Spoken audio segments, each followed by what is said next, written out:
Kembali lagi di Way Out dengan kesaksian yang luar biasa dari Dev.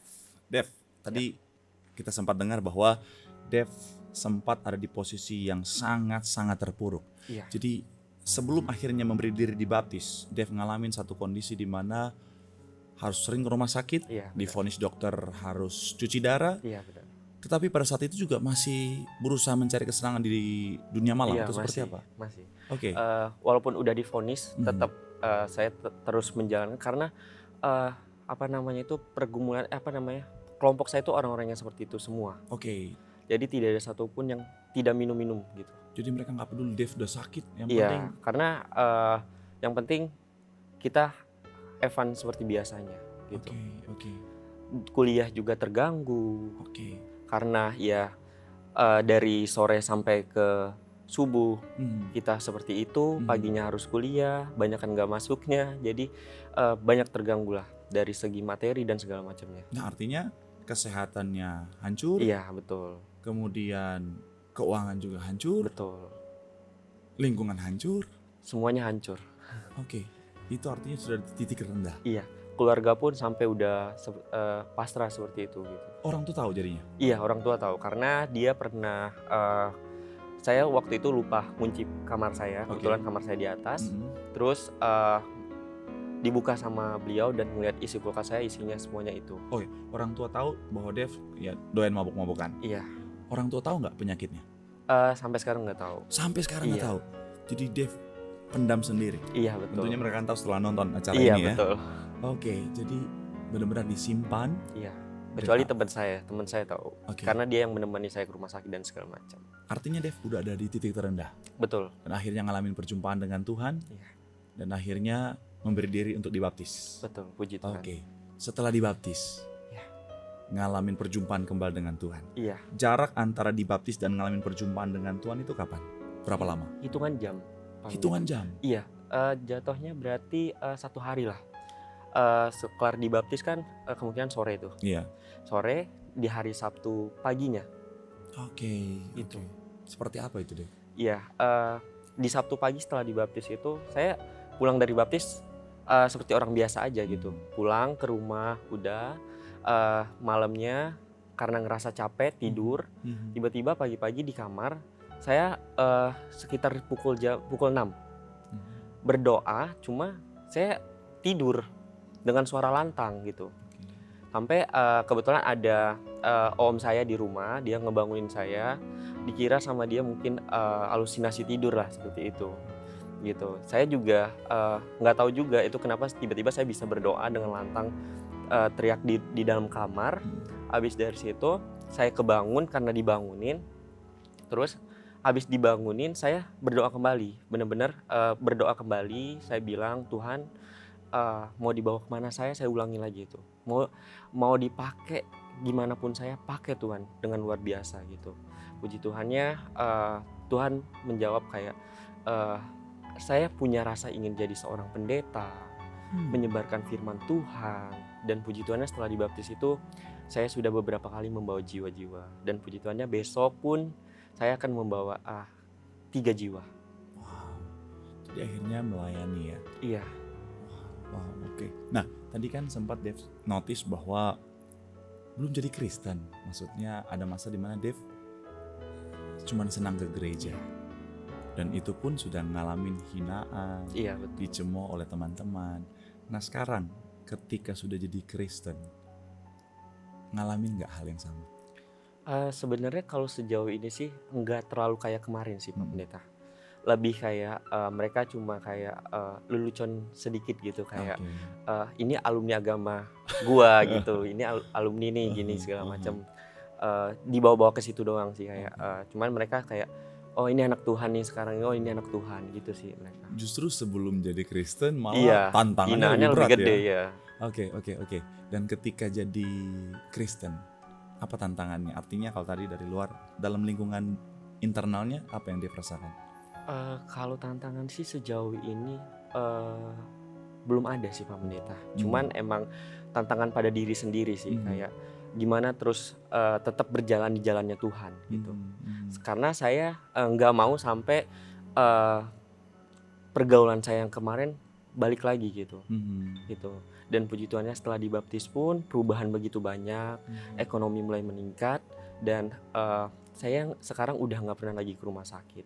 Oke. Waktu itu terakhir ke rumah sakit di bulan Oktober, saya buat ngecek doang, dan dokter juga bingung gitu. Dokter juga bingung, ini lambungnya kok baik-baik aja gitu. Dan dia bilang kamu nggak perlu lagi ke rumah sakit, paling ya kontrol sekali-sekali doang kalau misalnya ada nyeri dan segala macem gitu.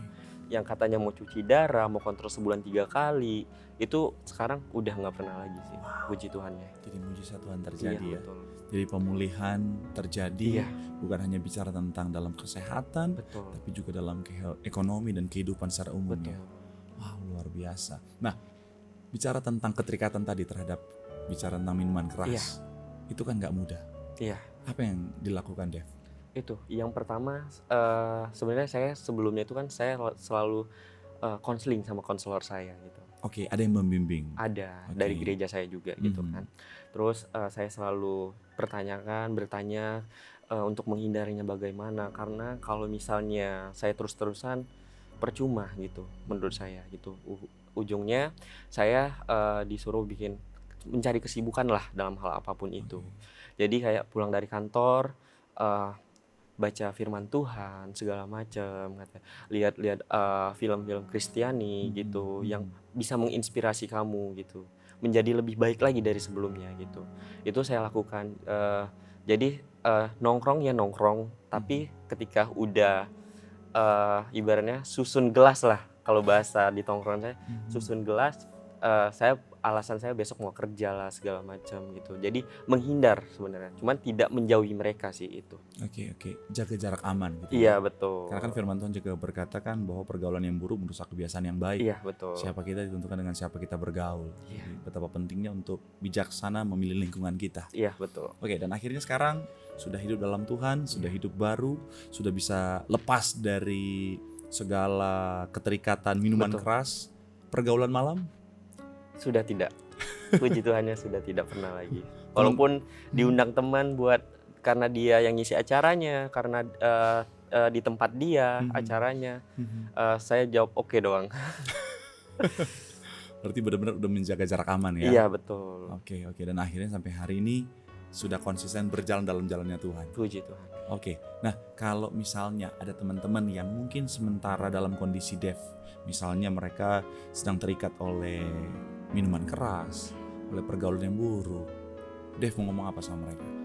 Sebenarnya gini, untuk teman-teman yang di luar sana yang sedang dalam kelompok yang tidak baik-baik saja, menurut saya kalian keluar dari tempat zona nyaman tersebut, karena Tuhan Yesus akan membantu kita, akan menyelamatkan kita dari tempat-tempat yang seperti itu, asal kita niat dari hati. Itu sih.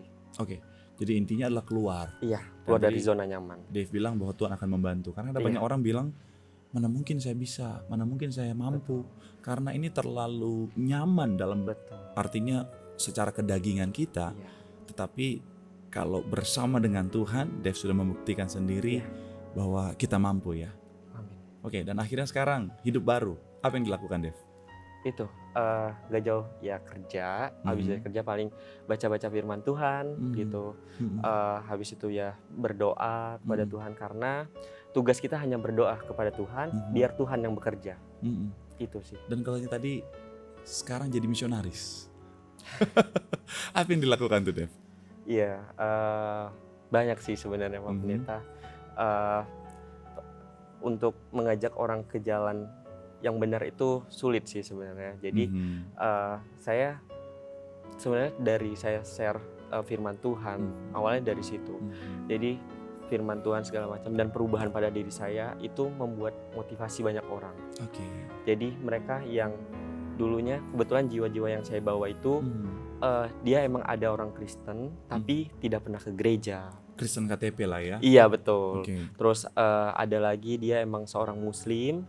Karena ngelihat perubahan saya bilang jangan lihat perubahan saya, tapi niatkan untuk Tuhan Yesus. Karena kalau kita berharap kepada manusia bisa kecewa. Cuman percayalah kalau kita berharap kepada Tuhan, Tuhan pasti memberi yang terbaik. Itu. Jadi akhirnya kisah hidup seorang Dev lah yang akhirnya menjadi betul. berkat ya. Iya, puji Tuhan. Ada tantangan nggak? Tantangan pasti ada. Apa tuh? Banyak sih sebenarnya, kayak dibilang apaan sih, lu kan baru gitu. Sosok jadi agamis segala macam gitu. Tapi nggak pernah saya jawab karena kita bawa aja dalam doa biar Tuhan yang bekerja gitu. Nah, saya pengen spesifik. Tuhan arahkan Dev untuk jadi penjangkau jiwa tuh di mana? Artinya orang-orang seperti apa, lingkungan seperti apa? Iya, sebenarnya kalau itu masih lingkup kecil sih Pak Pendeta. Dari Gimana itu? teman-teman saya kuliah, pekerjaan gitu. Kayak saya tidak menutupi kalau saya sekarang sudah beragama lain gitu. Sudah mengikut Kristus Iya, ya? Oke. sudah ikut Kristus. Terus mereka tertarik gitu. Terus sampai saya bikin channel di WA buat saya bagikan firman-firman Tuhan, kisah-kisah yang bisa memotivasi mereka segala macam. Dan puji Tuhannya kayak mereka tuh bingung gitu, kok bisa ada perubahan yang secepat ini gitu. Yang dulunya saya diajak ke dunia malam dan segala macam, saya langsung gas ayo gitu. Cuman ini mereka ngeliat perubahan yang luar biasa gitu. Terus abis dari dibaptis pun saya kayak orang haus dan lapar dengan Kristus itu. Jadi perubahan hidup Dev lah yang akhirnya Iya, menginspirasi betul. mereka. Dev menjadi kitab yang terbuka yang akhirnya membuat Amin, mereka puji tertarik untuk kenal siapa sih Tuhan, Iya betul. siapa sih pribadi yang bisa mengubahkan kehidupan seorang Dev jadi sedrastis ini, Iya, jadi seluar biasa ini. Dan akhirnya mereka yang tertarik mengenal Tuhan, Dev ajak untuk gabung di WA Group iya betul. dan setiap hari Iya selalu terima bagi. firman Iya Tuhan. betul. Oke. Nah, totalnya udah berapa banyak orang Dev yang akhirnya ya Dev tolong? Kalau total sih masih baru sedikit ya Pak Pendeta. Soalnya kalau dibaptis di bulan Desember kemarin itu baru 1 orang. Dan puji Tuhannya besok 3 orang. Itu 2 orang dari Muslim, 1 orang emang dia seorang Kristen. Gitu. Tapi Kristen KTP tadi Iya ya? betul. Oke, wow, luar biasa lah. Jadi planning ke depan apa Dev? Ya seperti arahan Tuhan. Puji Tuhannya kalau emang kita dikasih waktu, dikasih umur panjang, mau menjadi seorang pendeta. Jadi seorang pendeta? Iya. Wow, panggilan yang luar biasa. Iya. Nanti rencana mau sekolah di mana? Tentunya tetap di gereja saya. Oke, Iya. gerejanya punya sekolahnya ya? Iya betul. Oke, luar biasa. Doa saya Tuhan pakai lebih dahsyat lagi, jadi berkat bagi banyak orang, dan melalui kehidupan Dev banyak jiwa dimenangkan untuk kemuliaan nama Tuhan. Haleluya. Terima kasih Dev. Kesaksian yang luar biasa, semakin diberkati Tuhan. Terima Haleluya. kasih.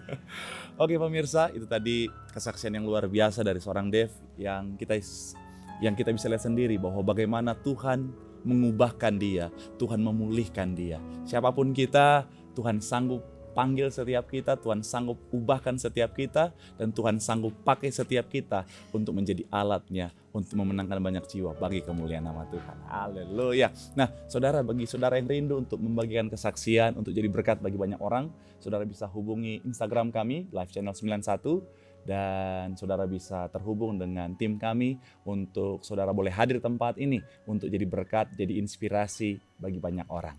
Demikian acara kita hari ini. Sampai jumpa di Way Out selanjutnya. Tuhan Yesus memberkati.